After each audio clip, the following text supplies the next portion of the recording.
So the Star books that Lucy has kind of brought into our lives has completely changed our classroom and how kids love to read. You know, in the past with Daily 5, they would sit with the book bin, more like level A's, level B's, and they'd turn pages and kind of look around the classroom and, you know, do what they were told because we trained them really well. Whereas the Star books, when they're reading Caps for Sale, Billy Goat Scruff, Brown Bear, they have found such a love of reading.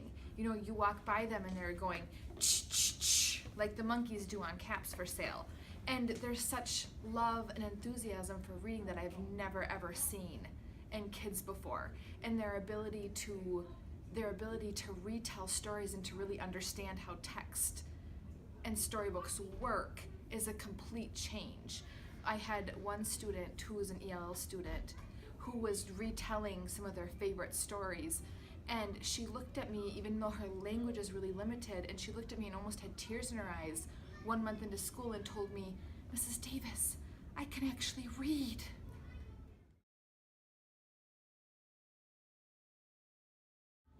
And you have been learning from Mrs. Vallenkamp all the awesome things that readers do when they're reading their Star books or their storytelling. I think I remember yesterday you were learning about looking at the pictures if you needed help when you were talking and you were telling the stories. So looking at the pictures would really help you retell the story. Actually, I said that looking at the pictures so it was kind of... Oh, I love that idea. Really good idea. I think that idea would help you read today and every day and helps all readers. Yeah, okay? I know. So today what I'm going to teach you is, you know, you can use your pictures like yesterday, but another strategy that storytellers use is that they can go back a couple pages if they get mixed up. So if you're reading Caps for Sale, okay, and you are telling the story about the peddler, on how there's this peddler who lived in this town and he put caps on his head, all right, and he walked up and down the streets, all right, and you know what, he would start to say things like caps for sale, 50 cents a cap. And then one day he kind of was a little tired and he sat down by a tree and he fell asleep there. And then he woke up, and now I kind of lost track. And something happened. But okay, readers, you have an idea? Well, today I'll share my idea, and then you tell me if it's what you were thinking. If you go back a little bit and try to remember the story, I'll go back a couple pages to where you remember what was happening. Oh, this is the page where they showed he was still sleeping. And this is the page, I look at his arms. Oh, he's waking up. Now I'm remembering. Oh, he touched his head and he figured out what?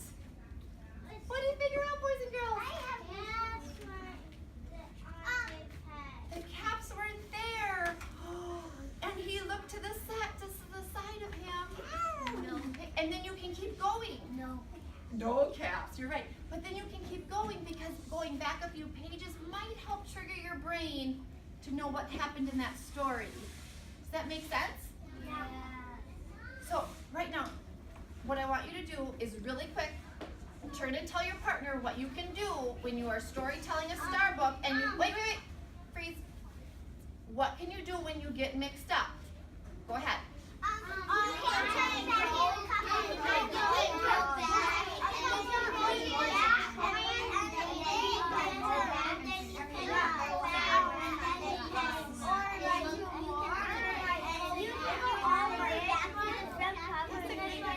Do you need a partner? What do you do when you tell me? What do you do if you're going to get mixed up? What do you think? Okay, I don't know your name, honey. Tell me what you think. Drew, what do you do? You go back and then you reread again. Okay, so going back a few pages, does someone else have another thought that they talked about with their partner? I do. Titus? Maybe you could go back and you could read the pictures and then you could get back and then you could go back to where you were reading and then you could think whatever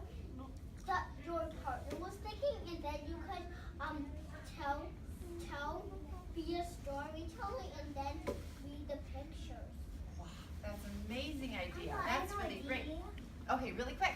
You can go back to the front cover and read it all over again. Okay, that is a good idea. So Kevin says instead of just going back a couple pages, he might start all the way over. That's a good idea. And start all over.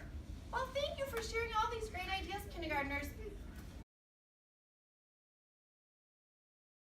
For storytellers who are sitting nice and quietly, who are ready to grab 3 books to read and to story tell. Oh, I see Sully is ready. You may come and pick 3 of your favorite storybook tales. And Mari and Faith.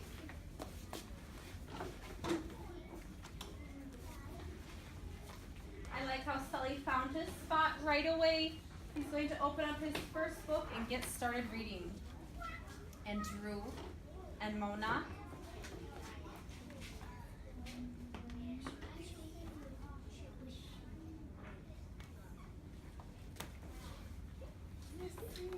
And Sophia. This is wishy-washy. And Hannah. This is wishy-washy. And Abby. Lovely bus said the cow, and he jumped Brody. in it. Lovely mud, said the pig, and he rolled in it.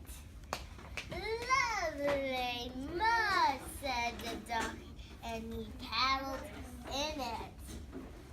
Oh, just look at you. She screamed and went go to settle down, David. Settle down, David. Pick up this sky this instant, David. Pick up your mess. No playing ball in the house, David. David, no playing ball in the house. Walked away and jumped in puddles and went on top of the string. And he got dirty. He got even dirtier. He was so scared. Everybody was looking at him. They saw the kids on the ground that looked like him. They were showing his foot, playing dead, rolling, standing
So the reason that the kiddos know these books so well is that we have really spent a lot of time exposing them to these texts. We've read them over and over again throughout our first unit. We've implemented these books and read them any chance that we can. Anytime that we have downtime during the day, we have picked a book and read it to them. So they can retell like the Gingerbread Man, the Three Billy Goats Gruff, Little Red Riding Hood, Goldilocks and the Three Bears, those old storybook tales, those favorites, they know them so well because we have read them over and over and over again to them.